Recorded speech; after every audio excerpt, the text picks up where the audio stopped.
Hey guys, what's going on? It's Vic Barry. If you're serious, and I mean really serious, about making your DJI Mini 3 Pro footage go from something that looks like this to this, then stick around. Now, I know color grading can be, oh, that's really advanced. This is Complete Beginner's Guide to Color Grading. Let's get right into it. I'm using Adobe Premiere Pro here, and it doesn't matter. What I'm saying here is going to be applicable to whatever software you're using. It's just the things are going to be in different areas, and that's up to you to figure out. But the theory, the idea, it's all the same. If you're a beginner, I'm telling you, stick with me, because in the next few minutes, you are really going to make your footage pop, explode, and look different from the bog standard stuff that's out there.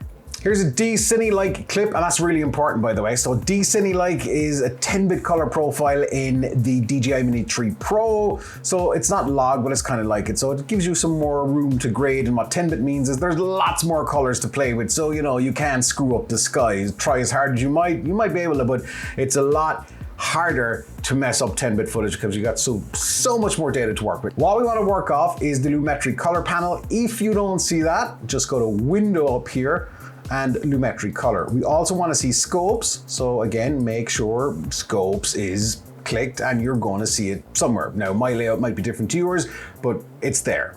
Now, why the scopes are really important, and this might look, like if you can figure this stuff out, it looks really cool, right? And this is real basic stuff. So this one here, this is the Luma. Now, Luma is how bright and dark stuff is.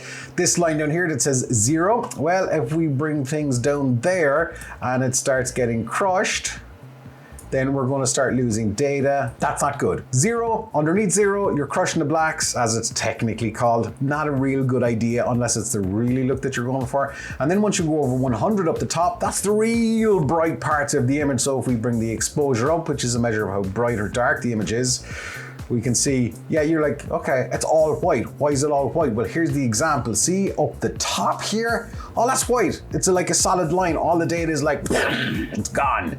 Not good. Over in these other scopes here on the vector scope, not going to get into technicalities. If your kind of line here is out around here, then it's too saturated. Essentially, it's too colorful and people's eyes will melt and they may die. Bit extreme, but you get what I'm saying. And then this line here, not important in this clip, but skin tones. That's where your skin tone should always be on that line. And this here, if we right click, it's the parade. So this is the R, the red, G, green, and the blue channels. Now you might be like, just get on the color grading. Okay, so if all of these are kind of equally balanced, then the white balance is pretty good. Now, white balance is something that you should set in camera at all times, and you can do it right in the DJI Mini 3 Pro. Make sure you put it on manual white balance. Alternatively, you can leave it on auto. Now, if you move your drone around the place, then the white balance might change a little bit. So what white balance essentially is, it's temperature. So it's how warm or cool the actual picture is.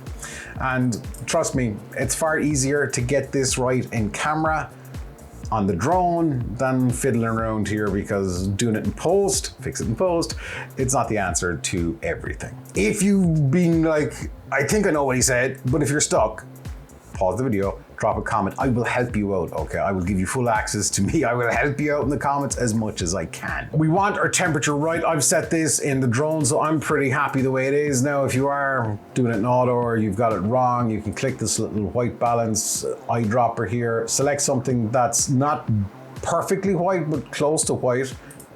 And then we can see it's made a little bit of a difference. Now, you can push this up if you want it a little bit warmer, or you can bring it down if it's a little bit cooler. So whatever kind of looks pleasing to the eye. And keep in mind, if the white balance is going to be perfect, over here, these RGB things, well, they're going to kind of all be equal around the top. They're all going to look level. So let's just go with that for now. The tint, so we can tint things a little bit green, which is very matrixy. So this is where we're getting into color theory and how, you know, movies apply different types of colors to make you feel different ways, or we can have a bit of a purple tint. Personally, not a huge fan of the tint in scenarios like this, so I'm just going to leave this as is. And then saturation, push it up, everything's really saturated, really colorful. Bring it down, there's no saturation, so there's no color, so it's black and white. Now I'm telling you guys, this is straightforward stuff. So the exposure, we touched off of that, right? So how bright or how dark it is. So if your image is underexposed, which means it's like too dark, or if it's overexposed, if it's like, you know, up here, then we can bring it down. So move this around, and a lot of times if you get the exposure right, particularly if you're shooting in the auto settings, and this was shot in the auto settings, the exposure is going to look pretty good. Contrast between colors, so you know, you can see here a bit more of a vibrant kind of image, not technically the correct way, but just for explaining things, or less contrast. So right now I'm going to leave this as is. Highlights. Now these are really important. So the highlights, bright parts of the image. Highlights really, for the best part, will live in the sky, in a lot of drone footage. Shadows, the dark parts. So if we look here at the dark parts over by the trees, if we start bringing up our shadows, we can see there's more detail, and that's what we want. We want more detail. And then the whites are the whites in the picture, in the video, clip, photo, whatever. So we can bring the whites up or we can bring them down. And then the blacks. Blacks are the blacks in the image. I like to start, and you do you, by the way, and this is the start. So this isn't the color grade, this is the color correction. So we get the white balance right and the exposure right and the contrast. So for me, I want to bring the highlights down just a bit. So as we see, we're bringing the highlights down. You can see in the back there, the clouds are a little bit more visible. All right. Shadows, we want a bit of shadow detail because we want to see what's in the dark. Kinda. I'll make it Vic, that's too extreme. I want to bring the whites down a bit so we're not completely blowing out the actual boat. And then the blacks, just to give a little bit of depth, push that slider down. Now here's the thing, move these things up, down, left, right, in whatever way you want, and you do you. But that's essentially all it is. So, contrast, I want to bump up the contrast. And then we can see here on the Luma, we have some scope to kind of push this up a little bit so we can make it a little bit more exposed, a little bit more brighter, bring down the whites. Let's bring down the highlights to keep that detail in the sky, push it up. And if we press the FX button, we can see before and after. So exposure is kind of nailed, but we're getting a different tone and obviously a different feel to the drone footage that we've shot. The creative side of it, this is where you can dump a lot in if you want. Faded film. So it's a very popular kind of look, this faded film thing. Each to their own, you might like it. Personally, I'm not a huge fan of it, depending on what it is. You can do it there, but there's another way to do it. Then you can sharpen your image or you can unsharpen it. In a lot of cases, the DJI Mini 3 Pro, the footage is probably too sharp to make things a little bit cinematic. So you could drop this down just a bit so we can see the actual difference the sharpness is making. So that's it at 0. And if we just bring it down a tad, it just softens the image just a little bit more, and it makes it that little bit more filmic. Vibrance. Vibrance affects the reds, greens, and blues only. If we bring up our vibrance, reds, green, and blues, you're like, that don't look half bad. But it's probably just a little bit too much. And then saturation is the colors of everything. Curves. This is where the real power is in something like Premiere Pro, DaVinci Resolve, where you can actually modify the individual colors. We're starting here, and we're going to go down to our hues. Now, I know this looks complicated. Trust me, if I can do this, you can do it. All this needs is for you to give it a go. We're going to start up here so we can add some more contrast, and we can get that faded look by bringing our shadows up here, and you get a lot more control over it than using the faded film slider. So let's bring it up here just a little bit. So down here, the bottom half of this is the shadow part. Here's the midtones, here's our highlights. And then we can smooth and roll off those highlights slightly. So we can see we're starting, or after, building a little shape that looks like an S curve. That's essentially what it is, it looks like an S. So we turn it off so we can see the difference it's made. It's adding to the image, it's a little bit more punchier, it's a bit more contrasty. And then we can look at the green channel if we want, the blue channel and the red channel. Now, a lot of the magic can happen in the actual red channel depending on the footage. So if we bring this one over a little bit, we're going to add some blue, some teal into the actual shadows. And yeah, that's where a lot of the secret sauce is.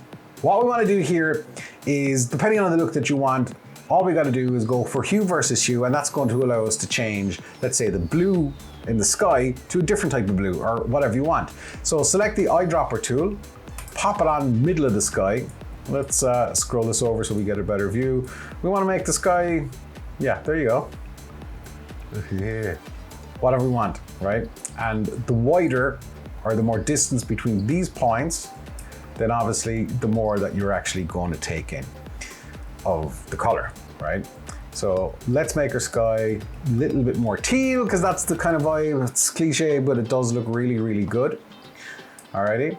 And then the Luma is kind of how bright or dark that is. Quick trick here, by the way, eyedropper, click on the actual color above. So you're actually selecting the exact same one. And then as you can see, we can start bringing things down. The image starts falling apart. It would fall apart a lot quicker if it was 8-bit.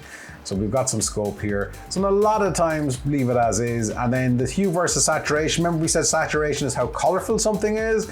Well, same idea. Boom, let's go there and we can make our sky a lot more saturated or a lot less so. And we're only affecting that particular color. So like all the trees and the greens, they're fine, they're fine. They're not being touched. So, just getting way too excited. So let's bring that up just a little bit. So if we go before and after, and that's always important, go before and after so you get an idea of where you're at. Next, we've got some yellows here. So we can click eyedropper, click over here, and it's kind of picking up the yellows and the browns and that. Let's stretch these out just a tad. And then let's push these up. So we're getting a little bit more of that orangey vibe in the kind of the browns and the yellows. So again, quick trick, saturation, eyedropper, click the other one, and then let's push this up a bit so we can see pushing up and down makes a difference. Now here's the thing, right? And this is so important. If you take anything from this video, take this. Color grading needs to be subtle. Yes, you can get hyper stylized looks and all that kind of thing. But if the color grade is overpowering and it takes away from the actual video you're making and your audience is like, wow, that looks good, but like the trees should be kind of green, it's summer. Not good. So keep the audience in mind. Greens can always be a problem. You could have too much green, you have too little green. Is it the right green, is it the wrong green? So what we could do here is do saturation on these. And you can see they're kind of hidden around here. Let's click another one so we get a better one. There we go. Bring it up. And then if we stretch this way out, we're starting to affect a lot of the actual green. In fact, most of the green in the image. If we scroll all the ways down here, we've color wheels and match. We can bump up our shadows as well here if we want. So we can add a little bit more teal into the shadows.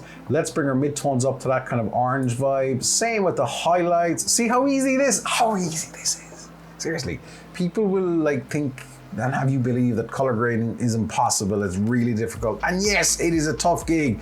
There's a job in Hollywood called the colorist for a reason. But for starting out and getting your footage to look that little bit different, it's as easy as this. Now, what happens if you've got another clip and you're like, do I have to go through all that again? No, you don't, which is a good thing. So we can copy. If we in Premiere, it's the exact same. In other programs, you just got to find where the color data is and just copy the grade or the correction that you've done. So I'm clicking the click, clicking. Anyway, I'm selecting that. I am going to Effect Controls, Lumetri Color. I'm going to press Control and C or Command and C if you're in the Mac, and then I'm going to select this other clip and drop it in. Boom, done, simple as that. Now, does that work on every single clip? No. The reason it works on this, and it kind of works, it's probably a little bit too warm, but it was shot in the same spot, exact same time of day, give or take a minute or two, and the conditions hadn't changed, so that's why we can apply one to the other. Not everybody has the time for this, not everybody has patience for it, some of you may still struggle, and that's pretty okay too.